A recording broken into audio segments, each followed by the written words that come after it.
So today we're just going to review the functions of behavior. I know in the district we've had some issues with people understanding behaviors and why children act in ways that they do.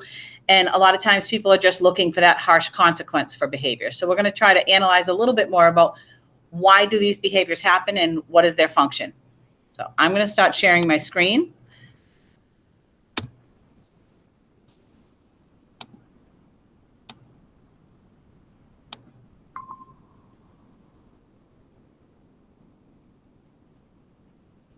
Okay, I'm going to try and go into present mode. Hopefully it will stay.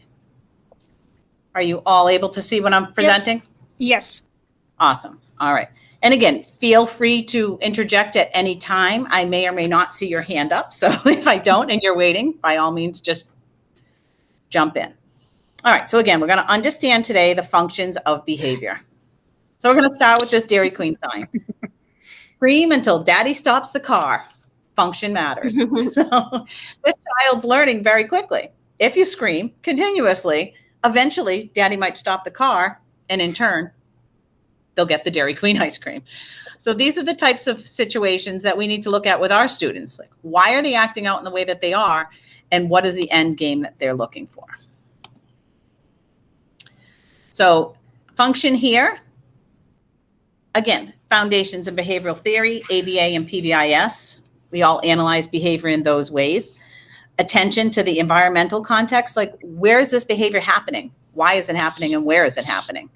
The emphasis on purpose or history of reinforcing behaviors, focusing on teaching behaviors like we do throughout PBIS with our consistent expectation, teach, reteach, and attention to implementers, the adult behaviors, and the redesign of teaching and learning environments. So sometimes we realize that, you know what, some systems that we have in place just aren't working. And we need to take another look at that and say, well, let's see what we can do to change it and make it more functional. All right. So again, behavior is a tricky thing. All behaviors serve a function. So the main object usually of a behavior, whether it's adult or child, is to get or obtain something or to avoid or escape something. So quite often here at West Street, we see a lot of children trying to avoid or escape things. Maybe it's math. They're really not good at math. They don't want to sit through yet another math lesson on fractions that they don't understand. So in that case, they may start misbehaving or acting out in order to escape that activity. Maybe in the past, the teacher has just gotten really aggravated very quickly and called the office and had that child removed. Maybe the SSC was called in our case, the Student Support Center. So the child gained the attention, negative attention. It was negatively reinforced, that behavior, but they gained the attention that they wanted and they were able to get out of the situation. When they're doing their behaviors to get or obtain something, they're in the end result, kind of like Dairy Queen, receiving that desired activity or item, that tangible item. They wanted that ice cream cone and they weren't going to stop screaming until they got it. So they're gaining adult attention quite often. And with us, that's often the case. Our students are looking for that adult attention, positive, negative, maybe an item that they can earn at the end of the week if their, behavior charts are such, or just basically some sensory stimulation. Oops, I'm sorry, I went one too far. Hold on, let me bring that slide back for you. I'm going to go back to this one. All right, so here I have a quick comic. I want you guys to take a minute and look at it and let me know, what do you think the function of this behavior is? Is he trying to get or obtain something, or is he trying to avoid or escape something? Get her attention. Yes. Absolutely. He knew mom was busy. She looks like she's doing the laundry. She's focused on that. She's folded it. She's now going to put it away. He's still tantruming. But you notice how in the slide, in this portion of the slide, he kind of pulls himself together and he doesn't act out again until he gets in her presence. So again, he's trying for her attention. He knows that if he continues and is consistent with this behavior, eventually she'll give him the attention. Did he get the positive attention that he wanted? Probably not. Yeah, she got her hands on her hips. She doesn't look too happy. But again, he gained something. He gained attention. All right. How about this one? What do you think the function? gain something or avoid. Avoid. Yeah. And no, that teacher sent the whole class to the office. They weren't dealing with behaviors anymore, so they got to avoid. And what did the children get? To escape probably that assignment they didn't want. It also right? seems like So they're they're having a blast. Yes, yeah. So in the end game, they probably both got to avoid Mhm. something. The teacher avoided that class that was acting out, and the class got to avoid whatever assignment in that class they weren't up for that day. So I think quite often these behaviors are things that we're seeing in class, and we have to really break it down to what is the function, like what is the reason behind these behaviors. So we have the problem behavior. Again, when they obtain or get something, it's positively reinforced. So that negative behavior is now positively reinforced because they gained something from it. It's negative reinforcement when they escape or avoid something, but they're still winning in the end because their ultimate result was to get out of that math activity or to not have to go to outdoor recess if it was cold. So again, these can present themselves in many different ways, in a sensory, in a social situation, tangible, right? Just the socially, they're receiving praise, maybe getting a private conversation one-on-one with an adult, or maybe just getting time away from the classroom. Even just like a quick thumbs up, if you wanted to give a child like just a quick reaction, sometimes that's all they need to turn that behavior around, is to know that you're paying attention to them, to give them some kind of sign that it's okay. I'm here and I'm going to support you before the behavior becomes to the point of no return. Hey, there she is. Hey, Mo. We are recording this session, so you know. All right. So here are some non-examples of function-based approaches. So the teacher says, Latana, you skipped 2 school days, so we're going to suspend you for 2 more. So what do you think Latana learned from that example? She has more days off. Yeah, she just earned herself more days off because the consequence was exactly what she wanted. She didn't want to be in school. They're going to suspend her for 2 more. So that's only going to negatively, well, actually for her, probably positively reinforce that behavior. Flo, I'm taking your book away because you obviously aren't ready to learn.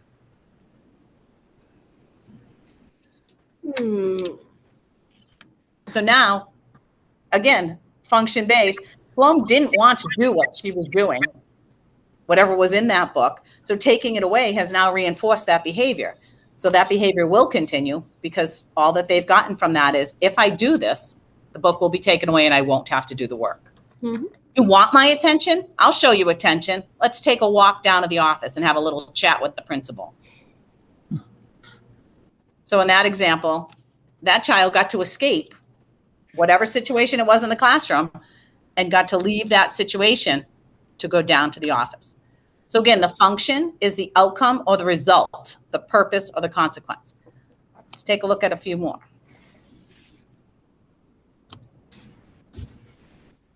My slides are not moving fast enough for me. Let's see. I apologize. Sorry I'm late, Darcy. That's okay. I'm glad you were able to jump on. All right. So this one, it's really important that we start now looking at some of the behaviors in our classes and try to determine the function so that maybe we can see what's preceding the behavior and nip it before it becomes a behavior that requires a consequence. So the antecedent is just what typically precedes the behavior. The behavior, what do they look like? What do these behaviors look like? And the consequence, what typically follows? Are we negatively reinforcing them? Are we positively reinforcing them? We need to look. So based on observing patterns across time, we can infer the probable function of their behavior. So let's take a look at a few examples. All right, so here's one. During teacher lecture, Martha repeatedly and loudly calls out without raising her hand. Each time the teacher gives her a look, a redirection, or occasionally calls on her. So what was the antecedent? What's going on before the behavior? She's calling out. Well, that's going to be the behavior when she starts calling out. But before the behavior, She's they're listening. in a lecture. She's listening to a lecture. Right. So now that's the antecedent. So before the behavior occurs, she knows she has to attend this lecture. So Mo, you're right. The behavior is her loudly calling out without raising her hand. Okay. Right. So now we know what the antecedent was. We know what the behavior was. We know the consequence. What was the consequence put in place? The Yeah, you're right. redirection or occasionally call on her. Yeah, giving her a look, redirecting her, occasionally calling on her. So the function of Martha's behavior was to gain or obtain attention. So when we look here, we're going to click on through.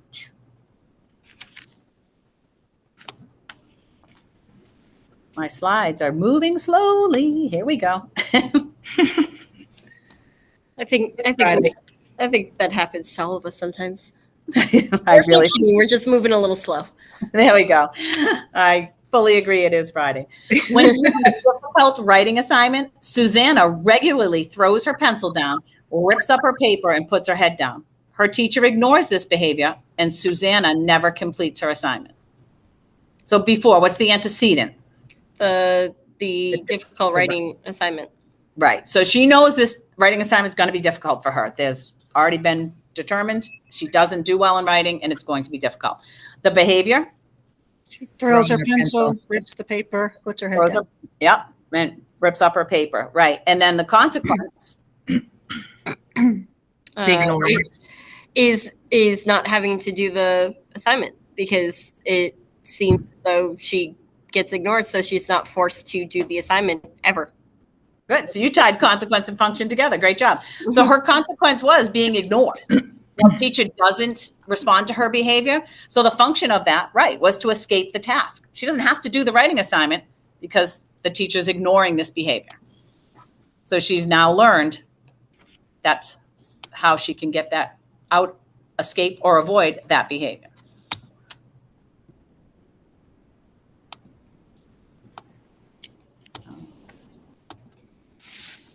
All right. In the hallway with peers, Tim often teases, trips, or pushes a student who talks and walks a little slower than others. Each time, Tim's peers laugh and pat him on the back. So the antecedent to that? The hallway. The hallway. The hallway's a tough spot. There's a mix of The kids out hallway. there. Well, I would say maybe the hallway with peers because obviously if he's by himself, it's not exactly the Okay. same. Yep. And then, you have to ask yourself, is there any adult supervision? We don't know. Yeah. So the behavior? He's Uh, teasing, tripping, and pushing. Right. Mhm. So now we know this behavior is happening. And then the consequence? He gets rewarded. By his peers. Right. Yep. His peers are laughing and patting him on the back. So he now knows what's the function? Peer attention. He can continue to do this and obtain peer attention. So he's getting something out of it.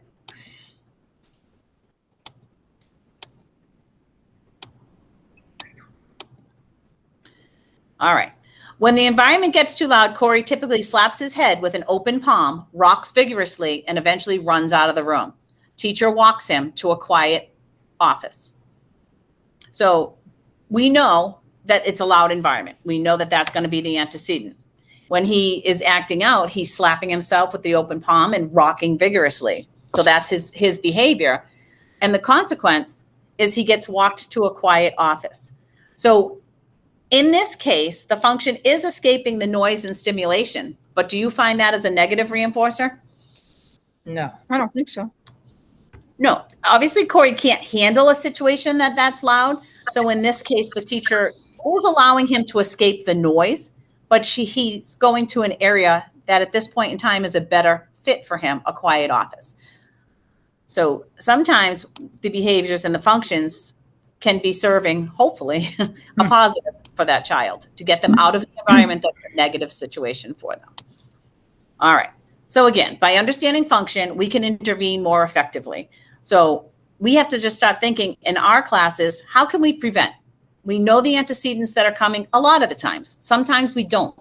But I think this is an area as a special areas team that we could focus together on and kind of analyze behaviors that are happening in our classes if we're stuck and see what measures we could put in place to prevent that behavior. Kind of like a master plan across the specials. And again, a lot of the behaviors are going to be very similar, but again, in environment, might affect Gonna the be- behavior. So yeah. in gym, it might look different than in library. Right. So again, but it's something that we can work on together. We have to really focus on what should we teach the students to do instead. A lot of our students are getting strategies from our counselors and doing really well with them, but some of them, those strategies aren't working. And we have to really focus in on what can we do in our areas to maybe give them something to do instead of the behavior. And how do we respond to make sure the new skill works? I know a lot of times it's normal human nature to react first and not think first. So maybe if we can be a little more proactive when we look at some of these behaviors and say, this is what I'm seeing. I have to get strategies for myself. How am I going to respond to this behavior? So just making simple tweaks to the antecedents, the behaviors, and the consequences to prevent, teach, and respond respectively. We want to make sure that children are responding appropriately, and we want to be there for them responding appropriately as well. I just love this one. I love it. Kind of goes back to our friend and family circus. So let me get this straight. I don't have to cry and yell to get my cookie. So again, teaching them positive ways to obtain what they want. So I am going to stop there. And I just hope that this was somewhat helpful for you, that we can continue to work together as a team to address some of the behaviors that we have in our classes. Absolutely. Yeah, absolutely. All right. Great. Thank you, Darcy. No, thank you all so much. Can you send me the slideshow? Because I missed the first half. Yes, I can share the slides with you. Yeah, I'm sorry. I had to deal with two behaviors. Yep, that's it. Well, I hope you looked for the antecedent. I did, and we did. It was, yes. Nice. All right. Thank you all so much. I'm going to stop recording now. I appreciate your time. Thank you.